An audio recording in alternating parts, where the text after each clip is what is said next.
Mourners gathered since sunrise today outside the Catholic school in Minneapolis where 2 students were killed. We now know the name of one of those victims, Fletcher Merkel. The 8-year-old's father, Jesse Merkel, spoke outside the church this afternoon where his son was killed. As our family and the Annunciation community grieve and try to make sense of such a senseless act of violence, please remember Fletcher for the person he was and not the act that ended his life. Give your kids an extra hug and kiss today. We love you, Fletcher. You'll always be with us. Special correspondent Fred DeSam Lazaro has our report from Minneapolis on the aftermath of the school shooting. Across the Twin Cities, a community mourns, coming together in vigils today and overnight to remember the young lives lost in the latest mass shooting to target school children in America. Mourners signed 2 crosses for the 8-year-old and the 10-year-old killed at a back-to-school mass at Annunciation Catholic School. Parishioners and former students were still reeling from the attack on the church, which has been part of the fabric of the neighborhood for more than a century. I heard something like really loud, like I thought it was fireworks in the church, and then I saw the shooting, and I was like, oh my gosh, I'm so scared. 15-year-old Evan Cook is a former student.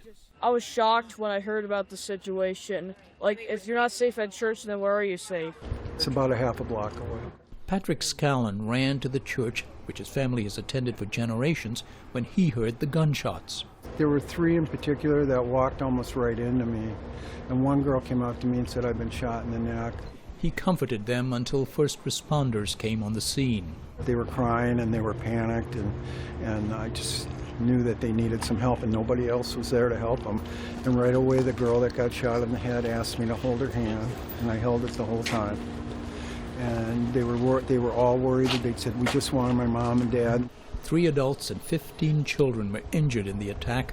One of those children remains in critical condition, according to hospital officials. Minneapolis Mayor Jacob Frey said this moment called for more serious action. We need a statewide and a federal ban on high-capacity magazines. There is no reason that someone should be able to reel off 30 shots before they even have to reload.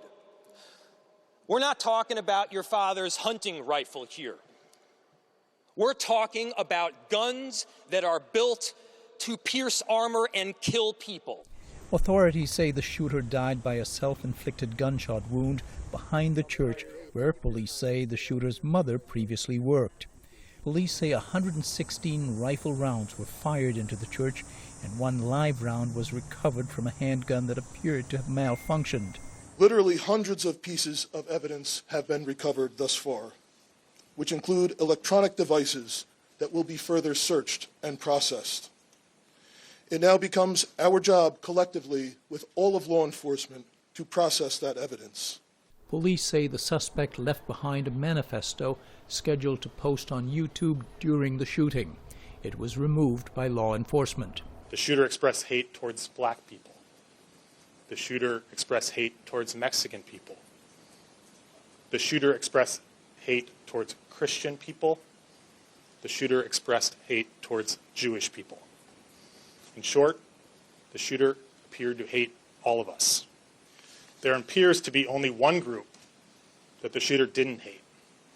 The shooter idolized some of the most notorious school shooters and mass murderers in our country's history. As authorities work to find a motive, survivors recount the horror. All we hear is pow, pow, pow. And my classmates, some of my classmates thought it was confetti because they saw the glass from the stained glass windows flying. But right when I heard the shots, I knew I just needed to get down and try to keep everyone safe.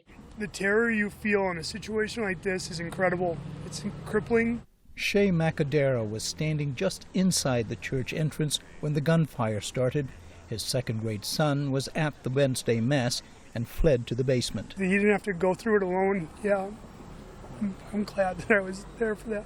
this didn't happen at the school, this happened at the church. There were no systems of protection at the church, no drills, no one had conceived of somebody shooting a church full of children. It wasn't a level of evil that wasn't a level of evil that we had conceived of yet. I guess now society, it's here, we have to deal with it. Last night was full of challenges for parents across this community. I put him to bed last night and they said, "Mommy, where's the bad guy?" And I don't like bad guys, I only like the police. And it's just devastating. Caitlin Nolan Bjorgi and her husband Andrew live across the street from the Annunciation Church. She heard the gunshots shortly after 8 yesterday morning. I look outside thinking that there's like some kind of drilling going on. I didn't know what it was, and I opened my front door and this man with his ginormous rifle is shooting up the side of the church, and I just immediately called 911, and then I called my neighbors who have kids that go there, and they didn't answer, and I felt like this urge to get into that church, but I had to get my own kids, and I grabbed them, scooped them up in the car, and drove away.